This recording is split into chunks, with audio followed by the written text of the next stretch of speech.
Good day, everybody, and it is lovely to have you here this month to be a part of another session of our discussion event. It does really mean a great deal to me and to the team to just have everybody come in month after month to be a part of this discussion.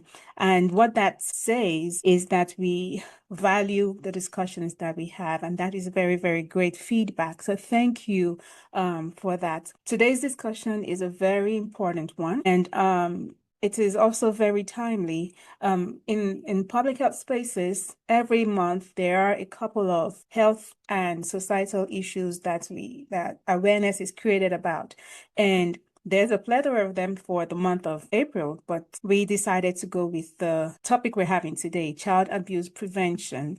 And we have panelists today who are going to be anchor, people, but of course we know that everybody joins in the conversation. So whatever questions you have, let's type them in the chat box, and whatever thoughts we have to contribute, please feel free to contribute. It's not a presentation, it's a discussion event. We are all here to learn together and to just have a good time together. So again, I say welcome. I believe that at the end of today's event, we will be empowered to be better advocates for children and for minors in our spaces. The fact that we are here to get the information, we have grandparents here and aunties and uncles, so you might not need this for your own direct children, but whatever you have, you're taking from here. I believe there's always going to be a place where it is applicable. So I am going to quickly share my screen just to help us understand what's going on today and go over everything. Again, the organization is Embrace DG. The D in our name stands for doing good. So embrace doing good. And I will quickly share a disclaimer, and that is that whatever discussions we have here, it's just for information purposes. It's not necessarily to substitute what your professional or your expert caregiver is tailoring for you. So this is just so you are informed, and then you can take whatever information you get here to your caregiver and work on the plan that they have tailored for you. So I say this on behalf of myself and for the panelists here, just to ensure that everybody is covered. Also, this is the flyer that went out, and true child care. There is child care, but what exactly makes the child care true? What makes it holistic? What makes it the right thing? This is what we are going to be spending time going over today. And for those who are new here, we like to ensure that whatever topics we are spending time on, it's relevant. And a way to know that it's relevant is also to check it, comparing it with the SDGs. Those are Sustainable Development Goals as suggested by the United Nations. And that's the image you see on the screen there. And we are checking off a number of goals today. So by talking about child abuse prevention and all the things that we will be walking away with after we leave this event, we will be checking off that no poverty is prevalent in our populations. When child abuse is taken out of the picture, then we are addressing no poverty, we are addressing hunger, we are addressing good health, because a properly cared for child would have all these things that it should have: quality education, reduced inequalities, and of course, peace and justice. So those are some of the goals that we are checking off by just talking about this topic. So as we go ahead, there are some things that are important that we should know. And I am going to share our screens because today's discussion, we're going to be using some terms, and it would not be fair to assume that we know all these terms. We do know these terms, yes, but we might be confusing them for some other things. So I'm just going to quickly share with you these words that are important to today's discussion. And the very first word that we have here is abuse. We have definitions from key parastatals in the society. So from the United Nations, we have that abuse is physical, sexual, emotional, economic, or psychological actions or threats of actions that influence another person. That, I believe, is a little is a little ambiguous. So we're going to read a different aspect, a different approach to it. It says, the non-accidental commission of any act by a caregiver which causes or creates a substantial risk of physical or emotional injury or sexual abuse of a child, or it is the victimization of a child through sexual exploitation or human trafficking, regardless if the person responsible is a caregiver. And this is from the Department of Children and Families. This is from, for those outside of the United States, this is a United States office. Another word that we should get familiar with is perpetrator. And a perpetrator, according to the Administration for Children and Families, and under that there's another department, which is the National Child Abuse and Neglect Data System, well, another system rather, and they define a perpetrator as a person who is determined to have caused or knowingly allowed the maltreatment of a child. So either you cause it or you allow it, the person is then defined as a perpetrator. And next we have victim. A victim is a person who suffers direct or threatened physical, psychological, or financial harm as a result of the commission of an attempted commission of a crime or delinquent act. And this is from the Department of Justice, and this is the California Department of Justice. So we've gone over who a victim is, who a perpetrator is, and what abuse is. Now, there are a couple of facts that we should know. We are going to get into our discussion, but there's some things that we should know.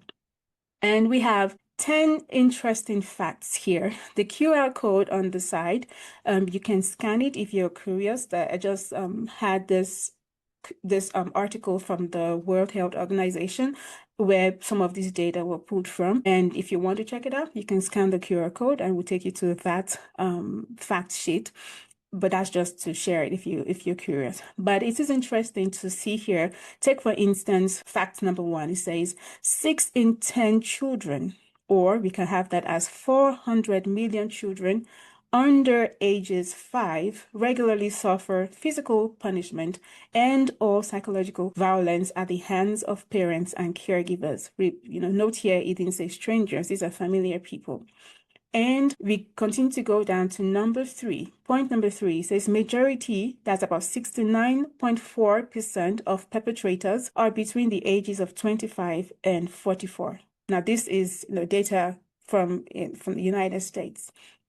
And point number 5, 1 billion children globally are estimated to experience sexual violence. I think that's a very large number. In fact, you go to fact number 4, where it says 1 in 4 girls and 1 in 13 boys in the United States are estimated to experience child abuse. I think that's a very large number. And if we continue to go down the line, child abuse is not just sexual abuse, it's maltreatment. It comes in other ways. So let's see, in number 7, point number 7, it says the United States has reporting that's been done. And for the year 2024, this was a report sent in by 52 states. About 1,773 children died from abuse and neglect. So this is not just the ones that suffered. These are the ones that actually, this is fatality, those that died. And I think that is actually a sad data to have. But we go down, you can see all the points here. But let's go to points 9 and 10. Child maltreatment has often severe short and long-term physical, sexual, and mental health consequences. And I'm sure we will go further into these. And a child who is abused is more likely to abuse others as an adult, so that violence is passed down from one generation to the next. And that is why it is important we have this discussion today, because whatever we can do to ensure that we aren't passing on abuse from generation to generation. Now we are going to get talking. And at this point, to my panelists, there's no particular order in how I'm going to call the names. In some cases, specific individuals the questions will be directed to specific individuals. And in some cases, we'll just read the questions out and whoever wants to take it can jump on it. So the very first question that we have here says, how do you define child abuse beyond the obvious physical signs. So meaning, what are the more subtle forms of abuse that families miss? I'm just going to leave it blank to leave it open. Is there anybody who wants to take this on, or do I need to assign somebody? Sure, I can take it on. Can everyone hear me? Yes, we can. All right. So I would say the most common form of abuse that often needs no physical marks would definitely be emotional and psychological abuse. Yeah, Okay. just like that first question. And for the simple reason that you can't see physical marks. So if you don't really pay close attention, you might not pick it up. And it might be very it could be constant criticism, repeatedly belittling a child, mocking them, telling the child they're worthless. Sometimes you can do better. Why can't you be like everyone else? Little things like that. It could be silent treatment, intentionally withholding, affection as a form of control, or just giving them the silent treatment, not communicating with them to punish them for what a caregiver or parent think they did. There's something we call triangulation, where parents or a caregiver can use a child as a mediator or as a weapon when there's parental conflict. An example, go tell your dad dinner is ready, or tell your mom, I'm waiting for her in the car. So the child is caught in between two parents, So, and in some cases, they might be forced to take a side, idealizing one parent and then resenting the other. And then another one could be gaslighting, where a child is actually felt to believe that whatever they're feeling is not real. Okay, I'm hungry. Did you not just eat 2 hours ago? You know, Things like that, they're not really overt, they may be subtle. So, and down the line, short-term and long-term emotional and psychological problems arise from this. So that's my little take on that. Thank you. Thank you so much, ma'am. Does anybody have anything to add to that? Or okay, I would keep it moving. I think that was quite extensive. I do agree, yes. You can't you can't always detect abuse. And in fact, that was one of the major things we wanted to ensure was emphasized with today's discussion. We can tell what abuse looks like. We can tell when the child is starved, when the child is being maltreated and things like that. But there are other things that are abusive situations that children face. And it's important that as caregivers, as parents, as family members, community members, we should know these things so we can help to prevent them, especially going back to the 10th point we had there about abuse passing from generation to generation. We want to ensure that we nip it in the bud and we do not pass on the wrong thing to the next generation. Okay. Yes, excuse me. So yeah, Deb, has a comment. Telling a child they can do better could also, yes, I totally agree. Could be a form of encouragement, but how do we tell the child they can do better? So I think that's what makes the difference. Of course, we want to tell our child, you can do better. But how did you put it? Is that is it in an abusive way? Is it in a way that belittles them? So that's where we draw the line. Definitely, we always want to tell a child, of course you can do better. We never don't want our children to settle. We never don't want them to feel like, they've reached the pinnacle. There's always room for improvement, but I just think it's the way it's communicated to them. And that is where the thin line between emotional or psychological abuse as versus encouragement lies. So Deb is kind of right. Yeah. Okay. Thank you. Thank you for calling that out, for reading that out. When you said about, didn't you just eat 2 hours ago? I chuckled because I say that to my children, like, you just ate. Like, why are you asking me for food again? I'm like, wait, was I being abusive? But yeah, you just came back to encourage me to say, no, that was me just ensuring that you're not being grubbed. It's manage your food properly. Okay. All right. Yes, I do agree. The way you lay it down is important. Okay. Another question that we have here that I'm actually very curious about this is, does abuse always require an external abuser, an external person? Meaning, as an individual, if I was a child, can I abuse myself? Let's see. Miss Jody, would you take that on? I'd be happy to. So if I'm understanding the question correctly, as it relates to, let's say, physical abuse, I wouldn't say that, you, as if you were a child, you were physically abusing yourself. A more common term that we would use would be self-harm, engaging in self-harm behaviors. And so it is sort of some of the same things in terms of they are maybe causing physical harm to themselves. We wouldn't necessarily put it in lines of abuse. Going back to the definition that you shared, it has more to do with like a perpetrator, someone from the outside doing something to cause that. In terms of other forms of abuse, or if we're even seeing some of that self-harm, a lot of that, of course, doesn't occur in a vacuum. And so maybe that is a symptom, that self-harm behavior might be a symptom of some abuse that's happening elsewhere or some other trauma. And so it is, still a concern and still something to look at and evaluate, but it wouldn't necessarily be considered abuse in the typical sense. Okay, so if I understand what you're saying, if a child inflicts harm on themselves, it's not necessarily an abuse per the definition we have, is more of self-harm. But when there's an external person, when there's a perpetrator, it's not just harm, but it's abuse. Did I lay it out clear? Okay. Well, anybody has anything to add to that? Yes. Yes, I just wanted to add that in addition to the self-harm, like physical harm, there could also be harsh self-talk. And the reason for this, like the previous speaker said, many times this is coming from outside. So when you see a child talking harshly about themselves, I'm stupid, I'm bad, or harming themselves, then you have to watch carefully, because the root might be that there's an external abuse, so that they are not abusing themselves, or they are not just harming themselves, but maybe they're just repeating something that has been done to them or that has been said to them over time. So when you see a child doing that to themselves, saying that to themselves, you want to be observant and see if it's happening externally already, and if that's why they are now internalizing it to themselves. Thank you so much for adding that. Thank you. In fact, a question I want to tack onto that is, can a good parent be abusive? And Dr. If I know you kind of, touched on this, went into this water a little, but can we build on that? Can we expatiate on that thought about a good parent being abusive? And of course, I would assume that they don't know they're being abusive. So would you please flesh this out? This is what we'll call gray areas, if you don't mind me using that term.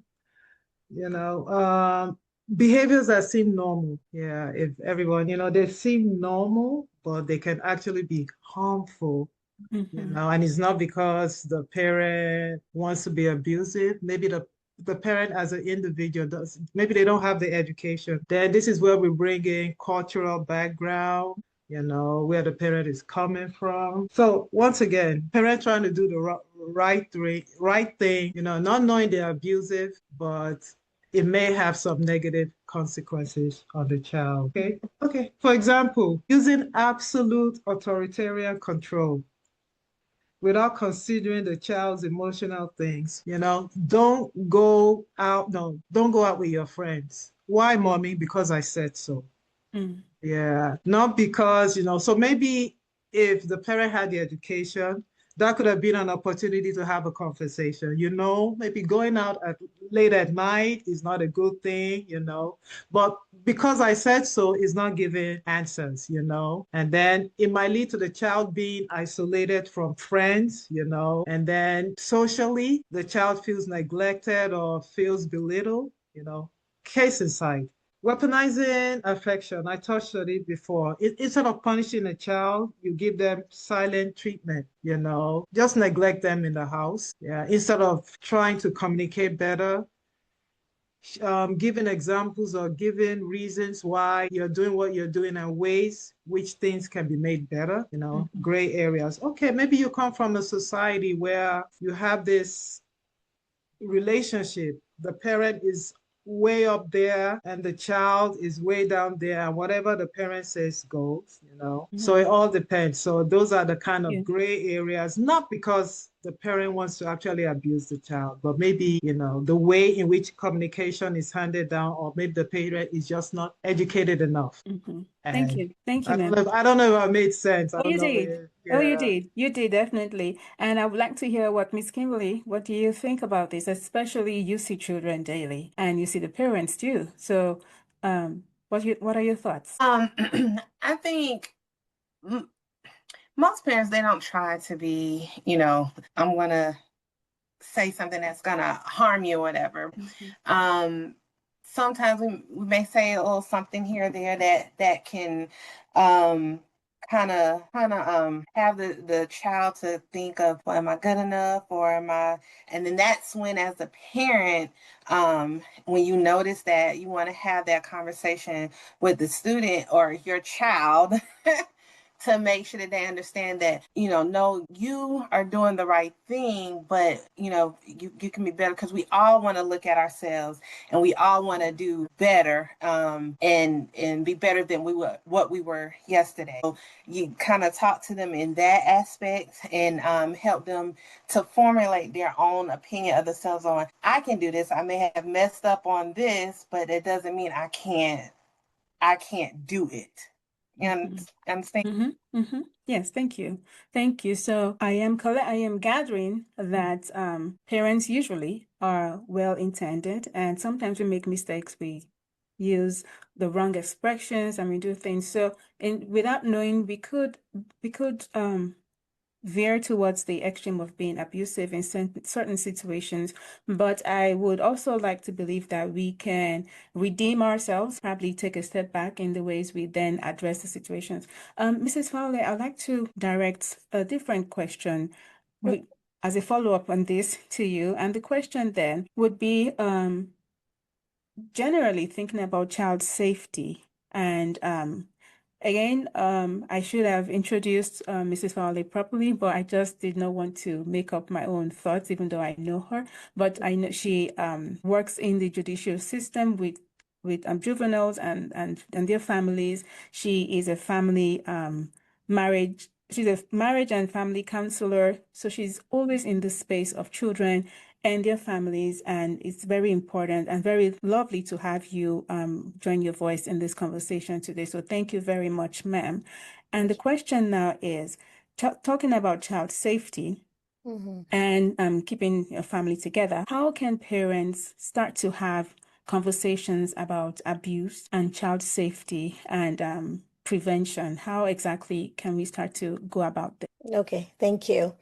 So we need to know that it's never too early to start. There are conversations you can have with a 2-year-old about their safety. So first of all, children need to know that they are heard, that they are believed, and they should not be shamed. So that's the background for the conversation, because conversation is two ways. So even as you speak to them, as you interact with them, the children have to know that you will actually listen to them, that you will believe what they say, and that you will not shame them. So for instance, a 2-year-old, 2 to 4-year-old, you can teach them how to name their body parts properly. So you don't have to give funny names to their vagina, to their penis. Just let them know exactly what it is, so that if, God forbid, something were to happen, someone were to touch them, they will actually be able to say what happened. So, and what you should tell them about that is, these are your private parts and no one should touch it except, maybe us, your parents, when we are giving you your bath, or the doctor, and of course the parent is always there with the doctor. So even a 2-year-old can understand that. Just as they know, touch your eyes, touch your nose, as they know those parts, they should also be able to know and name their private parts. When they get older, to school age, maybe age 5 to 8, you can let them know that they shouldn't, any adult who tells them that they should keep a secret from their parents, that they should know that that's when they actually need to tell their parents. They should know that secrets are not surprises. They should know that their body belongs to them, and they should recognize safe touches and unsafe touches. And again, touches that are getting to their private parts are unsafe. And we should let them know that secrets are never, ever, ever okay. And then when they get to maybe preteens, like ages 9 to 12, you can tell them about coercion. Has anyone ever offered you a gift and they told you not to tell? Things like that. We should let them recognize when someone is kind of forcing them, maybe subtly, to do what they shouldn't do. And then, of course, teenagers, we need to really tell them about the digital space, because whatever they put out there, they must know that that is for everybody to see. There's no secret thing. I mean, I'm sure they all know this. If you put anything on email, on social media, anywhere, anyone can see it, and they need to know that it can get them in trouble. You can find yourself in court because of some pictures that you're sending around. They need to let them know that. And we also need to tell them about emotional manipulation, especially if they're teenagers and they begin to date. They need to know that, they need to know words that may amount to manipulation. If you love me, you will do this and things like that. They need to know that if someone really loves you, they wouldn't ask you to do something that is wrong. They wouldn't ask you to do anything that you're uncomfortable with. And then most importantly, this is not a one-time blowout conversation. This is a conversation that we should have with our children from time to time, maybe even on a daily basis, just a little check-in, to see what is going on. So I'll stop there for now. Thank you. That was very well laid out. I love how you broke it down from age and from age groups to the next. I think that was really beautiful. That was really beautiful. To move on with that question and adding on to it. So now we're talking about it, but how do you then react when as an adult? And coming again to the demography of people we have here, we have parents, we have grandparents, and of course, I don't see any child here. So either you have a child of yours or you have a child in your space, you just have to notice that something feels odd. We had the question, you just notice something, the child starts to get withdrawn and other things, you feel there's something off. How do you manage this situation? You can't see any of your signs, but you can tell something's off. What should be the move? Ms. Jody, would you take this, please? Yes, so you said what should be the next step when you see a child becoming more withdrawn and showing signs? Yeah, so I think just like in the survey that you shared,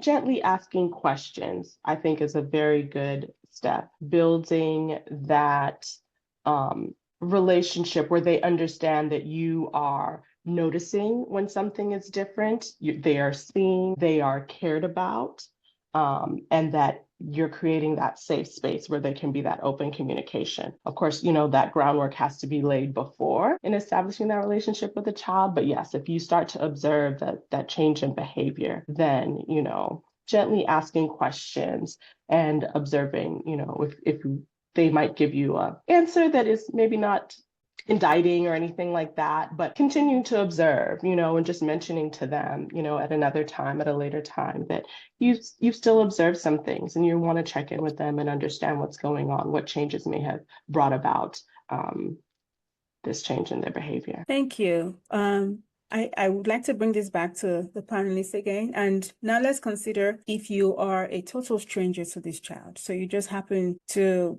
probably you're at an event and you've never met the child before, but you notice that you feel there's something going on. Probably a child is with another adult, and those situations. So you've addressed if the child, probably you have a relationship with the child, but let's assume you don't even know anything about this child. What then should be the right step to take? Mrs. Fowler, would you take this, please? Yes. So first of all, we need to know that you do not need proof to pay attention to a situation. You do not need proof to even make a report.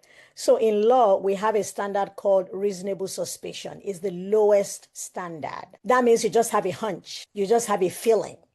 So you can make a report just based on a hunch, based on a feeling. It's the lowest standard, but it's still a standard. So that means that just because you make this report doesn't mean that someone is going to be arrested right then, doesn't mean someone is going to be punished right then, but it just means that an investigation can begin. And if you truly, as an adult, if you observe something, if you have a hunch, you should not ignore it. You should trust your instinct. Even if it ends up being nothing, what if it actually ends up being something and the life of a child is involved? Because when there's emotional abuse, when there's whatever kind of abuse, it actually can affect the life of this child throughout the span of their lives. So if you have that feeling, if you observe something, do something. So in that case, you might need to seek professional guidance. If this is a school-age child, maybe you can consult the school counselor if you know where and all of that. Or if it's a total stranger, you don't even know the school of the child, you can call Child Protection Hotline. So I hope that maybe after this session, maybe we'll have some phone numbers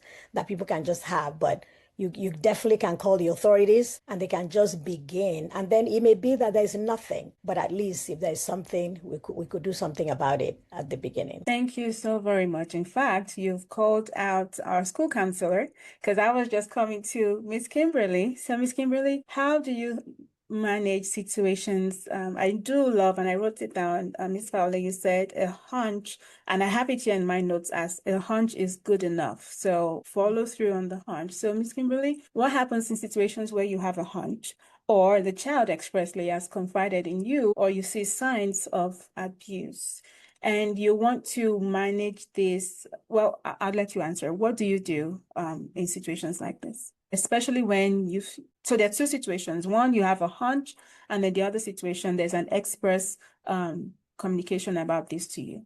So when I have a hunch, typically as a school counselor, I typically will speak with the student. When you're talking with the student about whatever concerns you have, you always want to ask like open-ended questions, because you never want to ask like direct questions, because it seems like you're directing them on what to say. Anytime that, you know, how you asking about if an adult feels like something's off, you always want to trust your intuitions, and you just want to move towards curiosity rather than like accusations. So pretty much you just want to have a conversation with the student, where they're feeling comfortable enough to talk with you, and that way they can express themselves.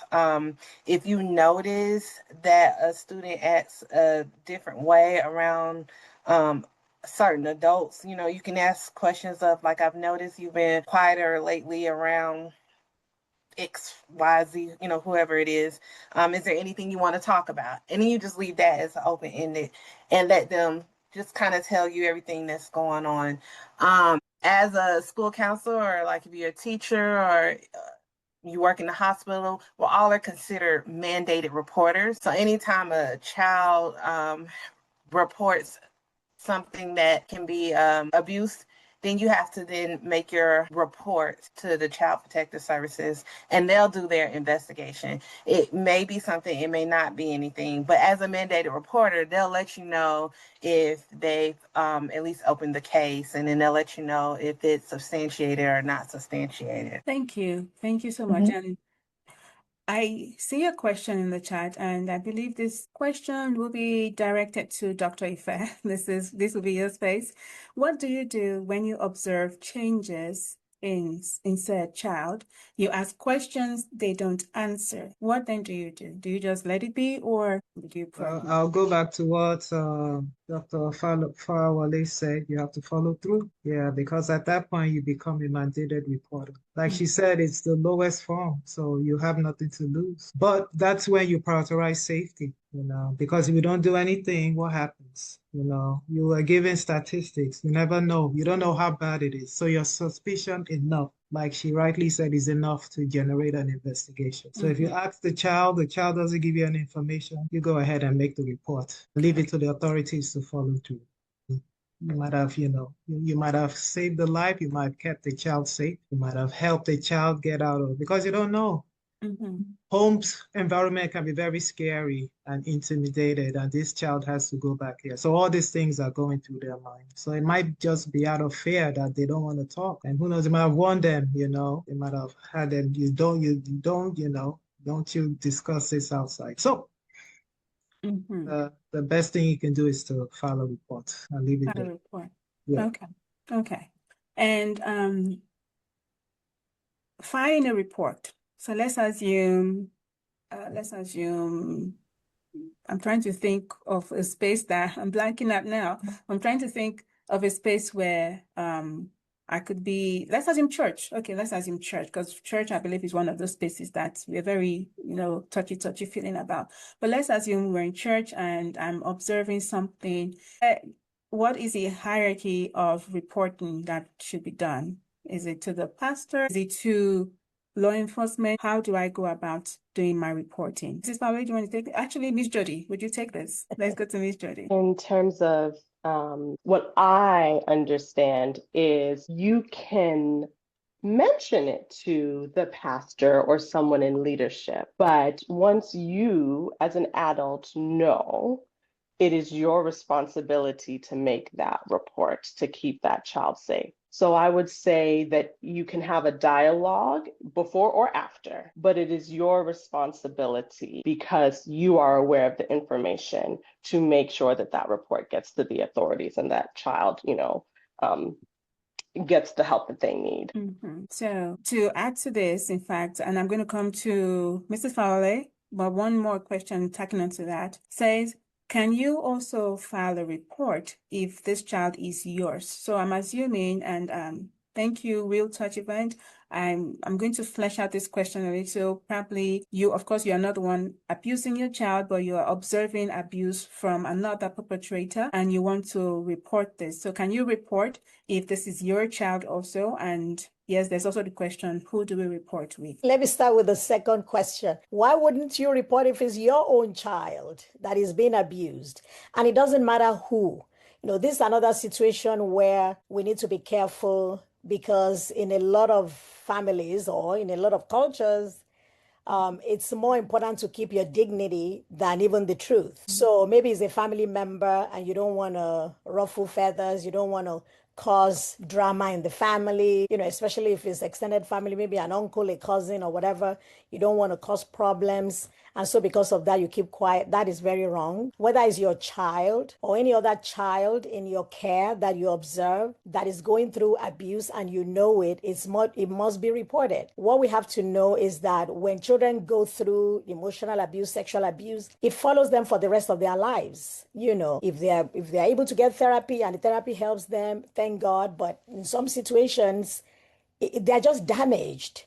And so whatever you are trying to protect, whoever you are trying to protect, is really not worth it. So the long and short answer to that is definitely you report, whether it's your child or someone else if you see it. I think the first question was about the church. I would say it depends on what you actually see. If it's a hunch, I will approach the pastor, but I will follow through. So, pastor, what are you going to do about it? So I'm expecting that the pastor will call the people involved, that he will make investigation, and I will want to know how they deal with that. If it's a church that's going to hide things and they're not going to do what they're supposed to do, if there's really something going on, then I will inform them that I'm going to report this to the authorities.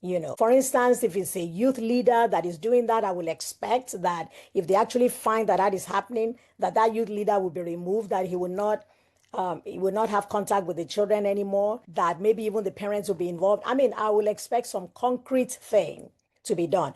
But if it's overt, if it's actually abuse that I witnessed, especially sexual abuse or whatever, then telling the pastor will just be information. It will have to be reported to the authorities so that, proper things can be done. Thank you. Thank you very much. Yes, I like how you even started answering the question coming from the family angle about, it could be a cousin or stuff. Going back to the poll question we had about if abuse is more by strangers or by familiar people. We see that, here we agree that it is more by familiar people. And I believe in the slide I had about the perpetrators, we actually found that perpetrators were more of people that the children are familiar with. So that is something that we should bear in mind. And this then leads to the next question we've talked about what to do. We've touched on what to do when you are made aware of an abusive situation. Either you observe it or it is confided in you. What are the do-nots, or what are the don'ts, the things that we shouldn't do when it comes to managing abusive situations? Ms. Kimberly, would you take this? So basically, you want to know what don't do if a child Yes. discloses. Well, you don't want to interview the child. You don't want to show expressive shock or anger, because if you do that, then the child will probably feel like they've done something wrong, and you never want to promise to keep it a secret. You always let them know, when you report something to me, if you're harming yourself or if someone's harming you, I'm going to have to let others know outside of the communication that you and I are having, because we want to make sure that you're safe. That's our top priority, is your safety. And then from there, you give that child that safe environment so that they'll feel heard. And you never want to make the child feel like it's their fault and whatever's happening is because of them, because it's never their fault at all. Thank you. I like how you said not to blame the child and to help the child to know that this is for their safety.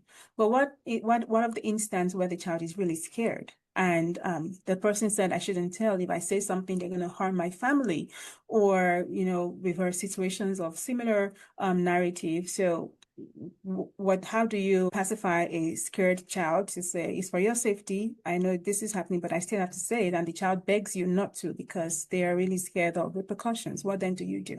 Unfortunately, like in my field, when a student comes to me, I have to let them know that whenever they make reports where somebody is harming them, I have to let them know. However, I always try to get them to understand as best as I can, to let them know that if it's somebody outside your parents and all, and it's not your parents that's abusing you, your parents first and foremost, what they're going to do is make sure that you're safe. Don't worry about what the other person is telling you as far as they're going to hurt your family, because your parents are not going to let anything happen to you, and they're not going to let anything happen to themselves. So where I want you to put your trust and your feeling is into your parents, knowing that they're going to do everything that they can to make sure that you're safe. And that usually somebody is trying to harm you, they tell you that because they want you to be scared so that you won't say anything. But you're showing that you have more strength in you, what they're trying to take away from you. And you're showing them that they're not going to keep you silent. And that's how you make sure you don't give anybody control over what you do and how you feel. Also, you want to also make sure you always build rapport with the student, and you always want to make sure that they feel comfortable in order for them to talk. Yes.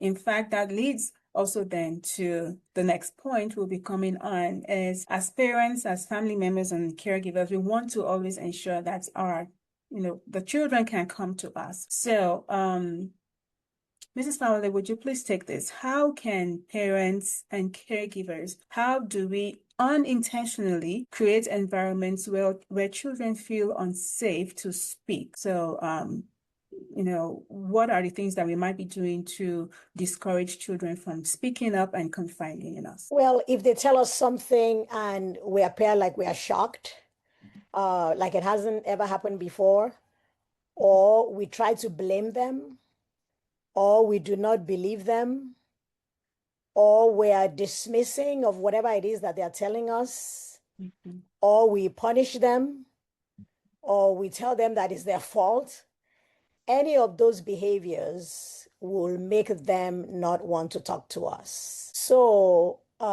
what we can do instead is to make sure that we connect with them every day, that we actually create time for connection, not only time to talk about you should do these chores or whatever, or how are you doing in school? Something different, where we ask them open-ended questions. Tell me what happened today that made you happy at school. Tell me what happened today that made you sad. Questions that will actually help them to open their mouth and speak. And we also need to have this culture at home that there's no punishment when you speak the truth. So that way they are able to come out and tell us whatever it is that is happening to them. We need to know the adults in their lives. We need to not just release our children to anyone, even to family members. I know that this may seem extreme, but when my children were growing up, I did not allow sleepovers in homes that were not, like their cousin's home, or homes that have my family that I know, because you don't know what is happening in someone else's family. You just don't know. And I actually have an example of a friend who released their daughter to go visit her friend for the weekend. That friend was the only child, a female also. So they did not expect that anything will happen, but it just happened to be that evening was when a 25-year-old male cousin came to visit and actually sexually molested their child in one way or another. Do you think they knew anything about it from when this child was 13 years old? They did not know anything about it. The child did not tell them anything about it. The effect did not show up until this girl was 19 and in college and had a nervous breakdown. And not only did she have a nervous breakdown, it has now affected her life, her relationship to God. If God is real, why did he let that happen to me? All that they are dealing with now. And I'm just thinking, talking about daily connection, if you send your child for a sleepover, when that child comes back, there has to be some time of connection. Oh, you went to so-and-so. Again, open-ended question, not how was it, because then you're going to hear fine. You went there yesterday. Is there anything that happened that you like? Is there anything that happened that you didn't like? And let them know that you are truthful. And it's not an interrogation like someone said earlier. You are not interrogating.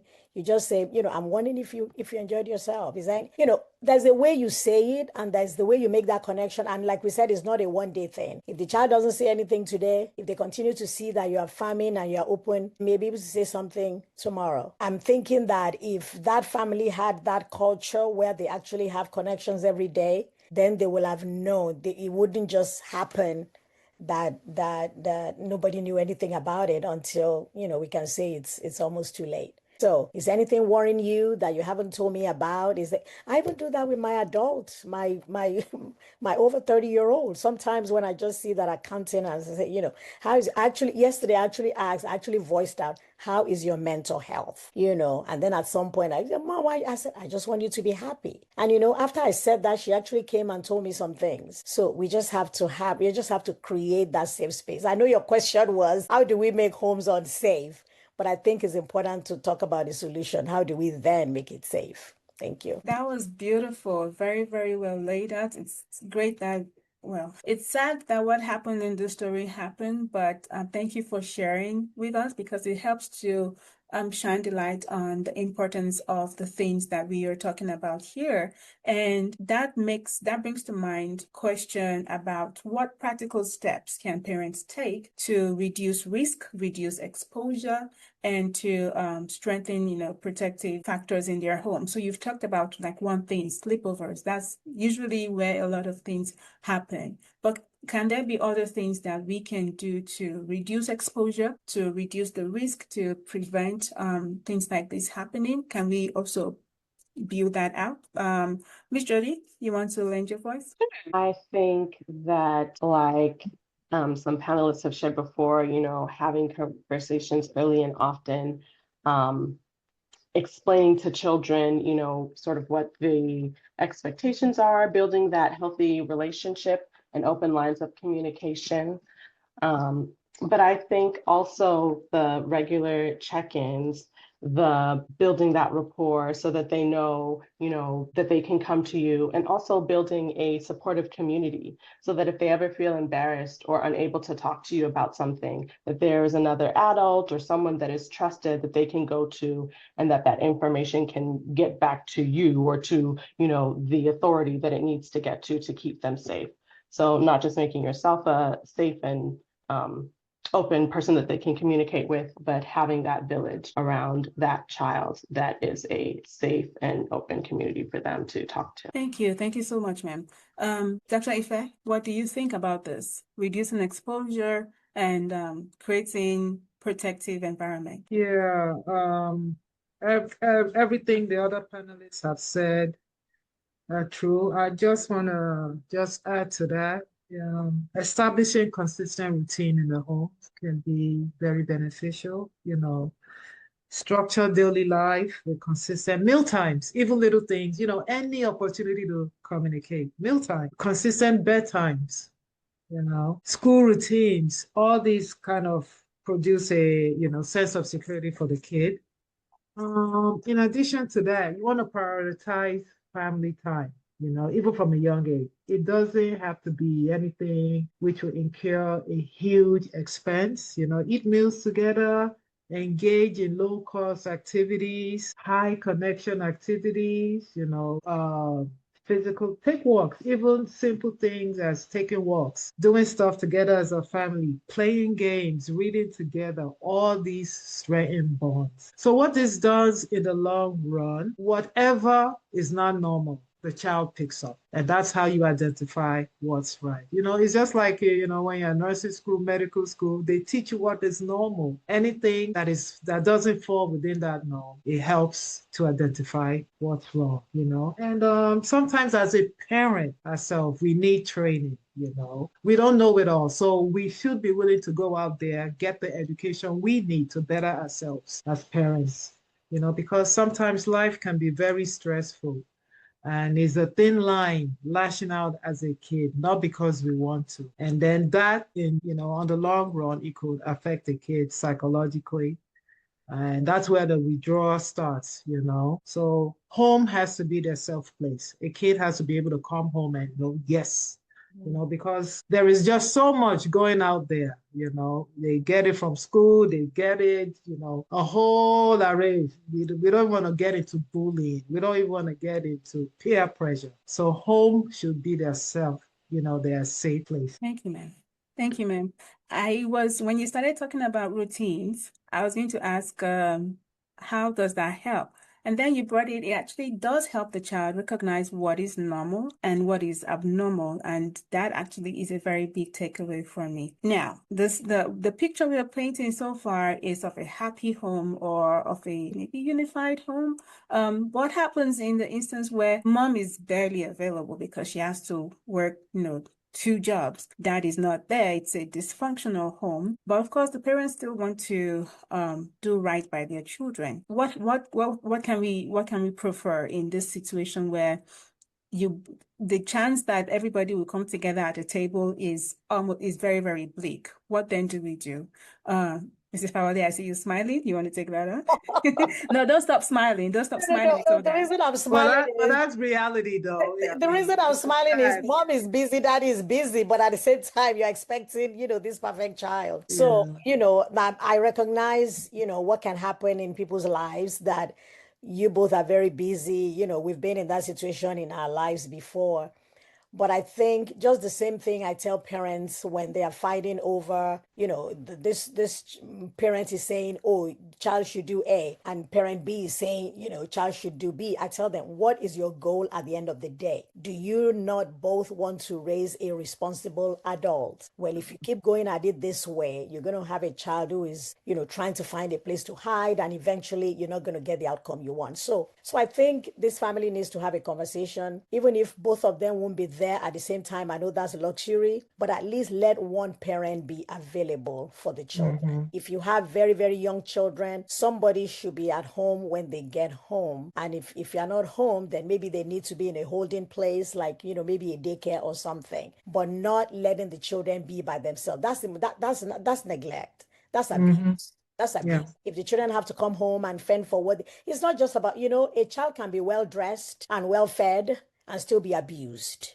So if a child comes home, you don't know what burden they're coming home with. You are not there to see their face as soon as they come in. So you miss that. They might be coming with a heavy burden by parents, but you missed that. So what I'll counsel this couple is, even if you both cannot be at home at the same time, you have to structure your schedule so that one person is available. And when you are present, you are present. You're not there playing with your phone. You actually give your child attention. And I know a lot of people say, these things are not, you're painting a rosy picture. These things are not possible. And I really laugh at that. I feel maybe these people have not experienced life. What about situations where a parent has died?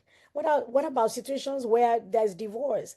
There are so many situations that you could really have no choice. But now you both are still available as parents. Why wouldn't you be able to share that responsibility and do what you need to do? So I think if you want the goal of having a child who is whole, a child who will not suffer abuse, then you have to make a sacrifice. Maybe if you work less, maybe your home will not be as big, or your car may not be as new.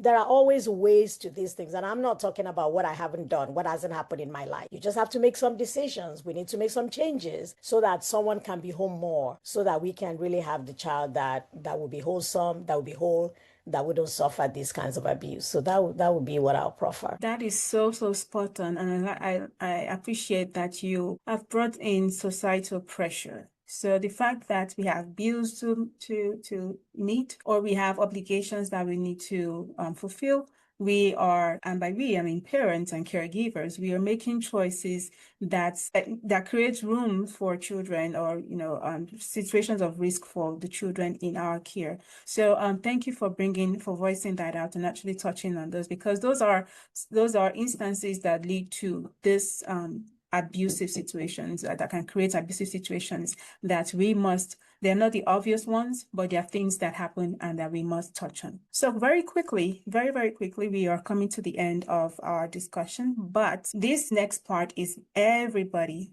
even though everybody, and thank you to those who have been typing in the chat. Thank you so much. Now we are going to go over some scenarios.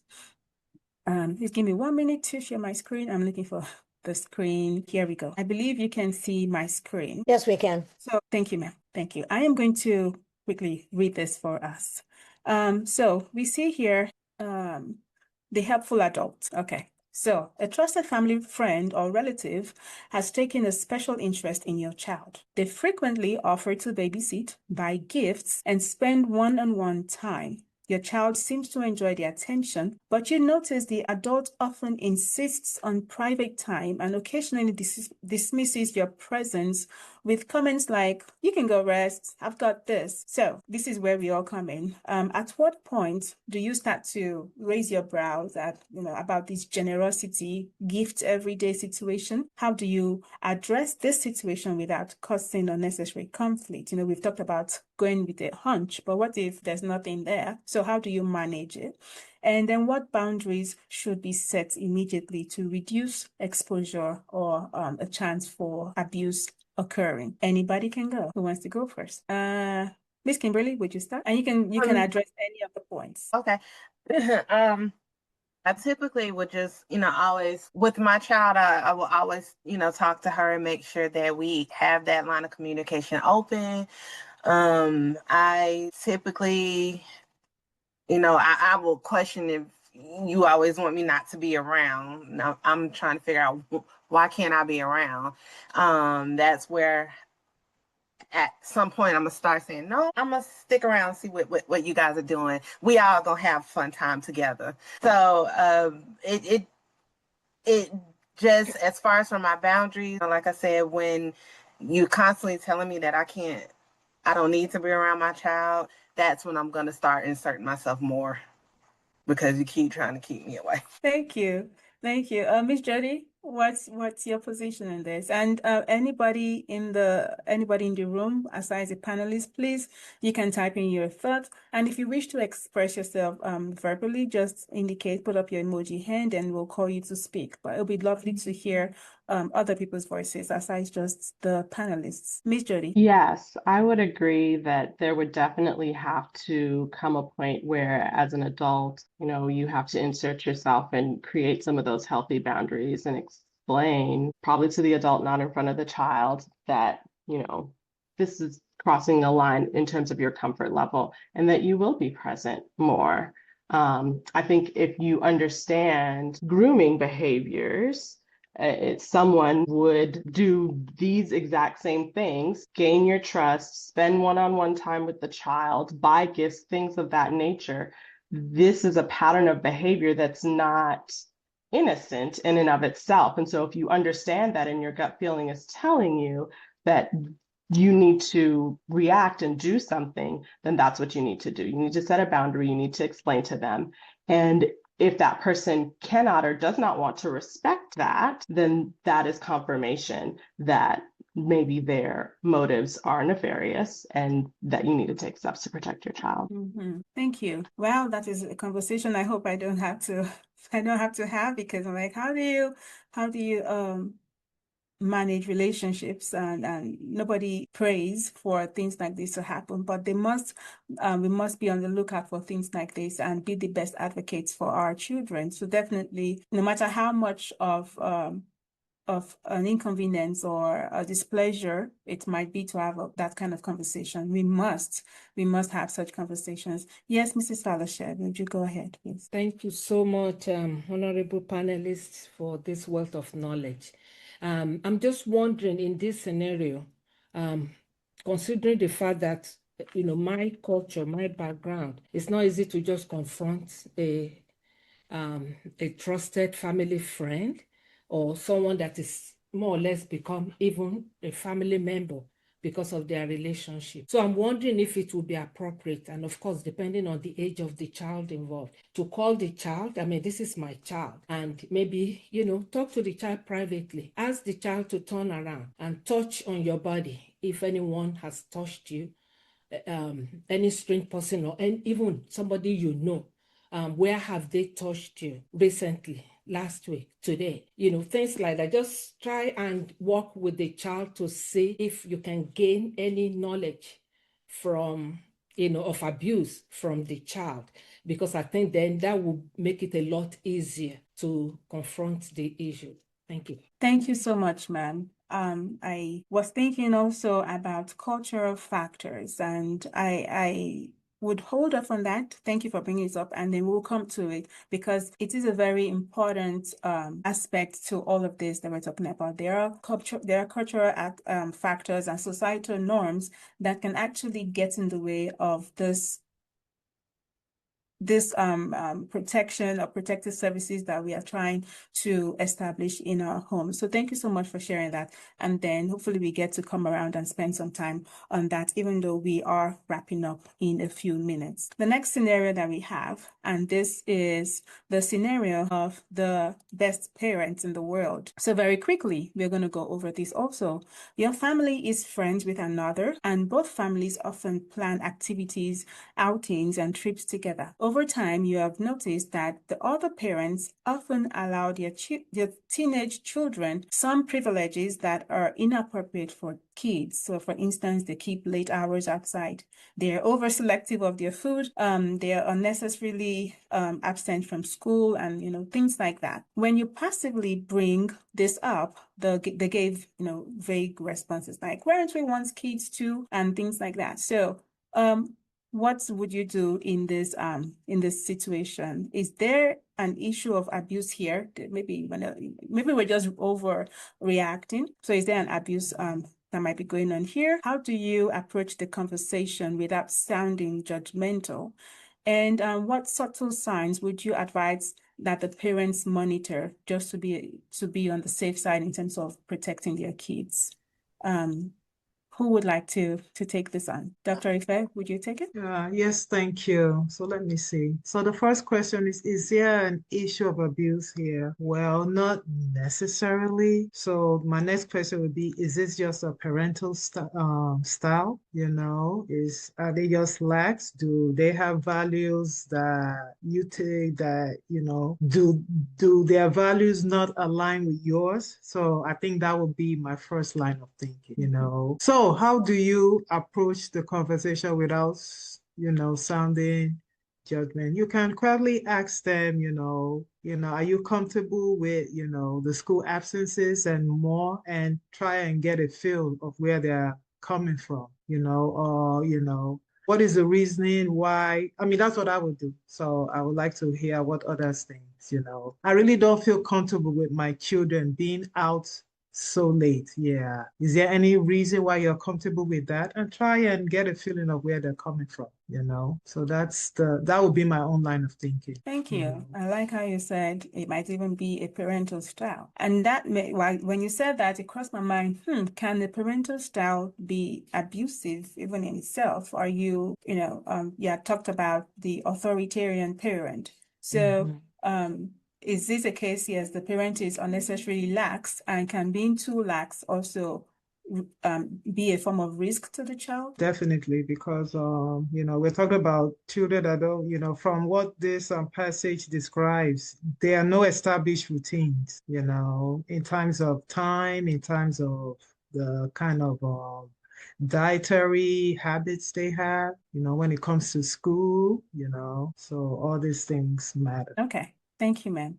Mrs. Fowley, I would like to bring this to you also. I think. Yeah, the way I'm looking at, as we have said, this is a parenting style. This, from what I can see, this is the permissive parenting style. I wouldn't call it abuse. Of course, there are parenting styles that are abusive, like neglectful parents. If you have neighbors and you know that the children are always left by themselves, they don't have food to eat, a child needs medical attention, they wouldn't give it to the child. That can be abuse, and then you can take the necessary steps of, if the parents wouldn't do something about it, what do I do? But in this situation that you have created, the only thing I can do is to protect my family. Like maybe my children definitely won't be involved in the late night outs or, all that they are doing, but you can't, everybody doesn't parent the same. You can't, we know that the authoritative parenting is the best, but almost everyone is at a blend, no parent is perfect. And you cannot call it abuse just because their parenting style is permissive.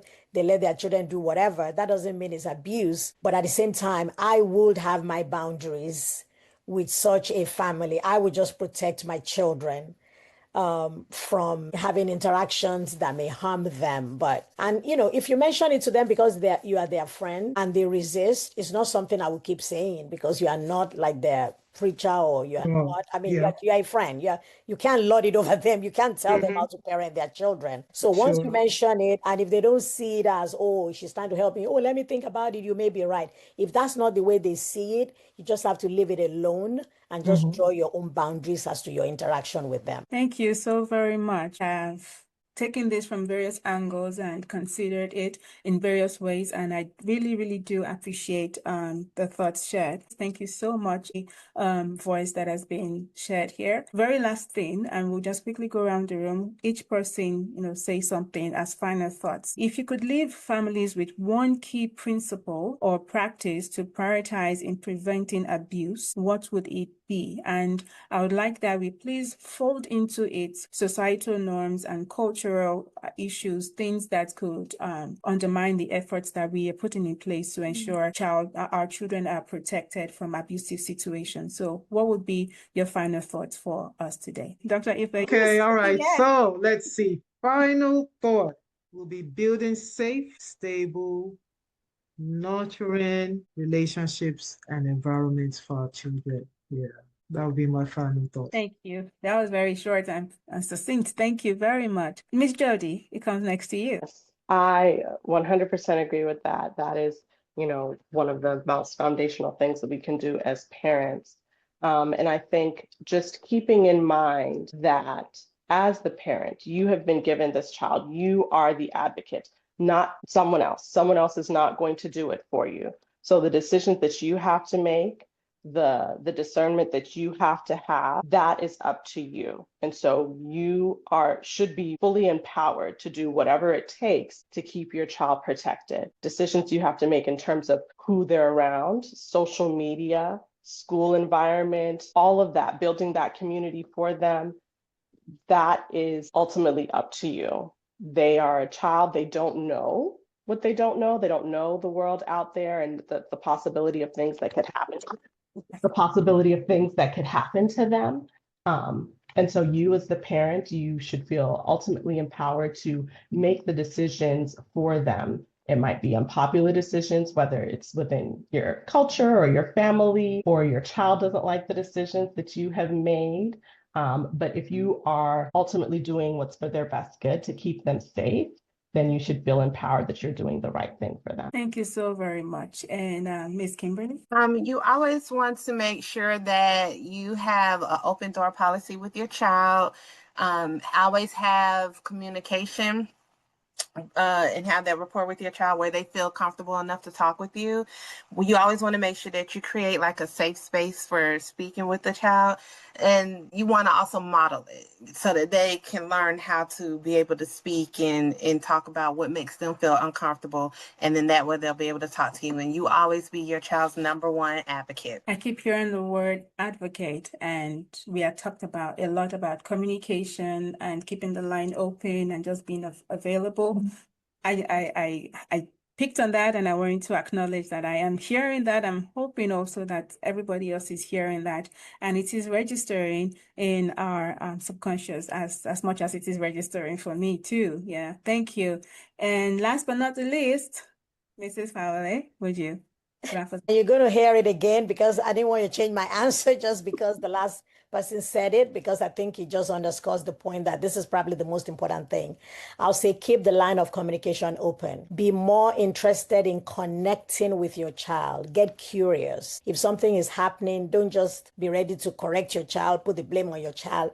Get curious, ask questions, ask open-ended questions so you can fill in. And then in the communication, a child that is connected with you, they are more protected, they are more aware of the environment and their bodies, and they are more likely to speak up. So I would say you actually say to your children, you will never be in trouble for telling me something hard, something, and we need to get comfortable with having hard conversations.